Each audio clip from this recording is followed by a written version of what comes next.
ईश्वर के फैसले पर कभी नाराज़ मत होना, क्योंकि ऊपर वाला वो नहीं करता जो आपको अच्छा लगता है, बल्कि वो करता है जो आपके लिए अच्छा होता है।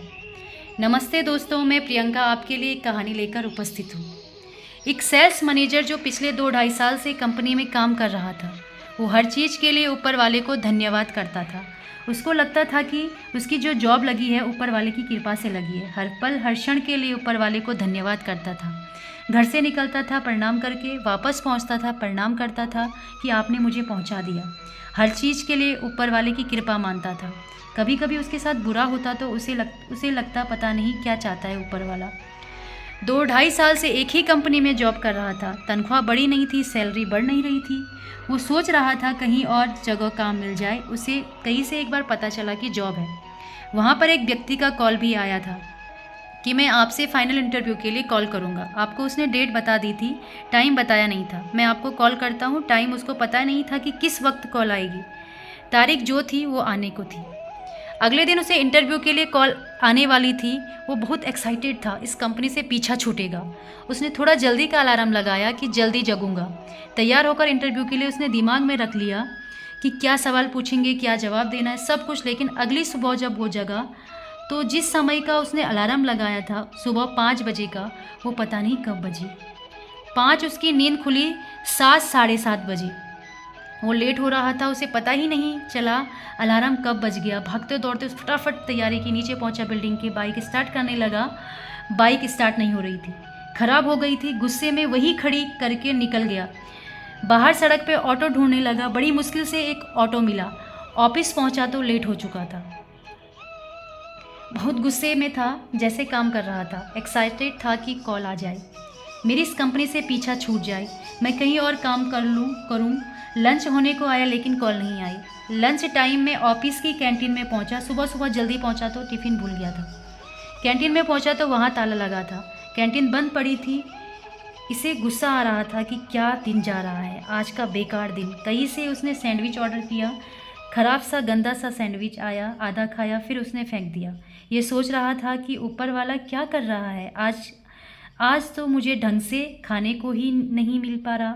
शाम के तकरीबन 5-6 बजे उसके पास एक कॉल आई, उसी जॉब के लिए जिसके लिए वो तलाश कर रहा था। बहुत दिन से एक्साइटेड था। सामने वाला इससे बात कर रहा था कि बीच में कॉल डिस्कनेक्ट हो गई। उसने अपना फ़ोन देखा तो फ़ोन बंद पड़ा था। इसे बहुत गुस्सा आ रहा था कि फ़ोन को भी अभी ख़राब होना था। फाइनली दिन ख़त्म हुआ। शाम को जब घर जा रहा था तो सोच रहा था कि आज जाकर आराम करूँगा, बहुत हो गया, सारे दिन सर दर्द रहा मेरा। घर पहुँचा, खाना खाकर बिस्तर पर पहुँचा, लाइट चली गई। अब इसके गुस्से का पारा इतना बढ़ गया कि मैं ऊपर वाले आपको इतना मानता हूँ, चाहता हूँ, और आप क्या कर रहे हैं मेरे साथ। गुस्से गुस्से में पता नहीं इसके इसके कब नींद आ गई।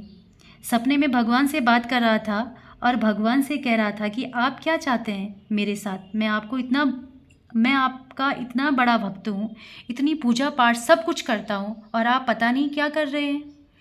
आज का दिन कितना ख़राब था। अलार्म नहीं बजा, बाइक ख़राब हो गई, ऑटो बड़ी मुश्किल से मिला, कैंटीन बंद हो गई, टिफ़िन नहीं लेकर गया, सैंडविच गंदा था, कॉल आया तो फ़ोन बंद हो गया, घर आकर सोने लगा तो यहाँ पर लाइट चली गई। क्या चाहते हो आप। भगवान ने कहा, जो आज हुआ वो मेरी मर्ज़ी से हुआ। मैंने जानबूझ के अलार्म कब बजा तुझे पता ही नहीं चलने दिया। तेरी बाइक मैंने ही ख़राब कर दी। मैं चाहता कि तू देरी से पहुँचे, क्योंकि तू बाइक से जाता तो तेरा एक्सीडेंट हो जाता। आज तेरा एक्सीडेंट होना लिखा था। अच्छा हुआ कि कैंटीन बंद थी, क्योंकि उसका खाना ख़राब हो चुका था, वो तुझे बीमार कर देता बहुत ज़्यादा। और जो कॉल आई थी ना, जिसकी वजह से तू बड़ा परेशान हो रहा था, मेरी बात नहीं हो पाई। वो एक नंबर का घोटालेबाज है, नौकरी के नाम पर तुझे ठगने वाला था, इसीलिए तेरा फ़ोन मैंने बंद करवा दिया। और जो बिजली चली गई, और आज अगर बिजली आ रही होती तो तेरे घर में शॉर्ट सर्किट की वजह से आग लग जाती। तो मेरा बहुत बड़ा भक्त है, है ना, इसीलिए बता रहा हूँ, सबको नहीं बताता हूँ। और हाँ, याद रखना, मुझ पर भरोसा करता है तो करता रहे, ज़िंदगी में कभी भी तेरा बुरा नहीं होने दूंगा। अचानक से उसकी नींद खुली और ऊपर वाले को थैंक यू कहने लगा। लाइफ में कई बार हमें लगता है कि हमारे साथ बुरा हो रहा है, ऐसा नहीं होना चाहिए था, लेकिन आप पलट के देखेंगे पिछले कुछ सालों में तो आपको लगेगा कि जो हुआ ठीक ही हुआ, आपके फ़ायदे में हुआ। हर पल के लिए, हर क्षण के लिए ऊपर वाले का शुक्रिया अदा करते चलिए। बस यही इस कहानी से कहना चाहती हूँ। जैसा मैंने शुरू में कहा, ऊपर वाला वो नहीं करता जो हमें अच्छा लगता है, बल्कि वो करता है जो हमारे लिए अच्छा होता है। धन्यवाद।